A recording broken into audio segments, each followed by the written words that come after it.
নমস্কাৰ পোনপ্ৰথমে সোণীয়া আছাম চেনেলটোত অন্য এটা ভিডিঅ'ত স্বাগতম জনালোঁ। ফাইনেলি আপোনালোকৰ RPF কনষ্টেবলৰ এডমিট কাৰ্ড আহি গৈছে। আপোনালোকে যদি চেক কৰা নাই চেক কৰিব পাৰে আৰু কেনেকৈ চেক কৰিব লাগে মই আপোনালোকক দেখাই দি আছোঁ। কোনো ধৰণৰ অফিচিয়েল ছাইট আপোনালোকে তেনেকুৱাকৈ যাব নালাগে। আপোনালোকে হয়তো জিমেইল আপোনালোকে যেতিয়া এপ্লাই কৰোঁতে জিমেইল দিছিলে, সেই জিমেইলত আপোনালোকৰ ফাইনেলি এডমিট কাৰ্ড আহি গৈছে। আৰু এডমিট কাৰ্ড বুলি ক'বলৈ গ'লে সম্পূৰ্ণ এডমিট কাৰ্ড নহয়, যিহেতু এক্সাম চিটি আৰু কোনটো ডেটত আপোনালোকৰ এক্সাম আছে সেইটো আপোনালোকক চাব পাৰিব। গোটেই ডিটেইলছ আপোনালোকক দেখাই দিছোঁ আৰু সেই এডমিট কাৰ্ডখনো আপোনালোকক দেখাই দিছোঁ, যিহেতু মোৰ সেই এডমিট কাৰ্ড আহিছে আৰু মোৰো আহিছে জিমেইলত।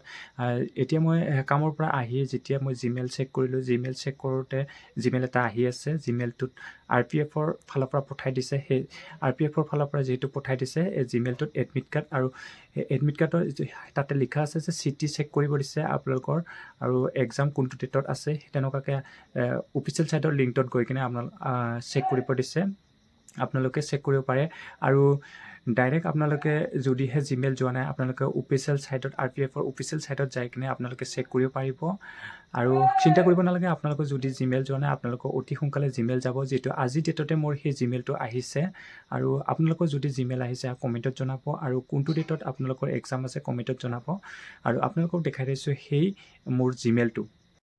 মই এতিয়া জিমেইললৈ গৈছোঁ। জিমেইলত আপোনালোকে ইয়াতে চাব পাৰে, ইয়াতে RRB বুলি লিখা আছে। তাৰপিছত তললৈ আপোনালোকে তাতে চাব পাৰে, তলত আপোনালোকে CENRPF এনেকুৱাকৈ আপোনালোকে লিখা আছে আৰু ইয়াতে চিটি ইনফৰমেশ্যন ইয়াতে লিখা আছে, আপোনালোকে চাব পাৰে। আৰু মই আপোনালোকক এনেকুৱাকৈ দেখুৱাৰ পিছত আপোনালোকৰ ইয়াতে মই ক্লিক কৰিছোঁ। ক্লিক কৰি দিয়াৰ পিছত তেনেকুৱাকৈ আহি গৈছে।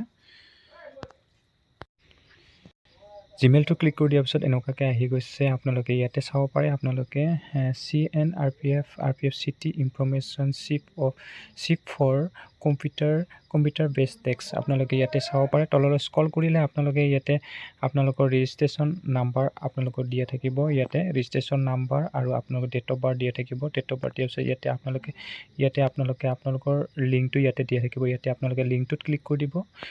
লিংকটোত মই ক্লিক কৰিছোঁ। ক্লিক কৰি দিয়াৰ পিছত আপোনালোকৰ মই যিহেতু ডাটা খোলা নাই, চৰি, লিংকটো ক্লিক কৰি দিয়াৰ পিছত আপোনালোকক খোল খাই যাব। অকণমান সময় ৰখিব। লিংকটো ক্লিক কৰি দিয়াৰ পিছত এনেকুৱাকৈ খোল খাই যাব। খোল খাই যোৱাৰ পিছত আপোনালোকে ইয়াতে আপোনালোকৰ ইণ্টাৰ ৰেজিষ্ট্ৰেশ্যন নাম্বাৰ, ইয়াতে ৰেজিষ্ট্ৰেশ্যন নাম্বাৰটো বহাই দিব। বহাই দি কিনে তলত আপোনালোকে ইয়াতে আপোনালোকে ডেট বহাব, নিজৰ ডেট অফ বাৰ্থটো, আৰু এতিয়া মাহটো বহাই দিব, ইয়াৰটো বহাই দিব। বহাই দি কিনে তললৈ স্ক্ৰল কৰি আপোনালোকে ইয়াতে কেপচাসমূহ বহাই দিব। কেপচাসমূহ বহাই দিয়াৰ পিছত আপোনালোকৰ লগইনত ক্লিক কৰি দিব। লগইনত ক্লিক কৰি দিয়াৰ পিছত আপোনালোকৰ গোটেইখিনি এডমিট কাৰ্ডৰ ডিটেইলছ আপোনালোকৰ আহিব। কোনটো ডেটত আপোনালোকৰ এডমিট কাৰ্ড কোনটো ডেটত আপোনালোকৰ এক্সাম আছে, আৰু এক্সাম চিটি আপোনালোকৰ তাতে দেখিবলৈ পাব। আৰু সেই এডমিট কাৰ্ডখন আপোনালোকক মোৰ এডমিট কাৰ্ড আপোনালোকক অকণমান দেখাই দিছোঁ, আপোনালোকে চাব পাৰে। এইখনেই হৈছে মোৰ এডমিট কাৰ্ডখন, আপোনালোকে চাব পাৰে। এনেকুৱাকৈ আপোনালোকে ইয়াতে চাওক, ইয়াতে আপোনালোকে চাব পাৰে মোৰ এডমিট। আপোনালোকে ইয়াতে গুৱাহাটী চিটি আৰু আছাম এনেকুৱাকৈ, আৰু কোনটো ডেটত এক্সাম আছে এনেকুৱাকৈ আপোনালোকে চাব পাৰে। এইখিনি আছিল আপোনালোকৰ আপডেট জনালোঁ, যিহেতু RPFৰ ফালৰ পৰা অহা আপোনালোকৰ যিসকলে RPF কনষ্টেবলৰ এপ্লাই কৰিছিলে সেইসকলৰ ফাইনেলি আপোনালোকৰ এডমিট কাৰ্ড আহি গৈছে। আপোনালোকৰ এক্সাম চিটি আৰু ডেট আপোনালোকে চাব পাৰে। এইখিনি আছিল আপডেট আপোনালোকক জনাই দিলোঁ। ভিডিঅ' যদি ভাল পালে লাইক, শ্বেয়াৰ আৰু কমেণ্ট কৰিব। এই চেনেলটো যদি কোনোবাই প্ৰথমবাৰ আহিছে ছাবস্ক্ৰাইব কৰিব আৰু কাষতে থকা বেল আইকনটো টিপ দিব নাপাহৰিব। ধন্যবাদ। জয় হিন্দ।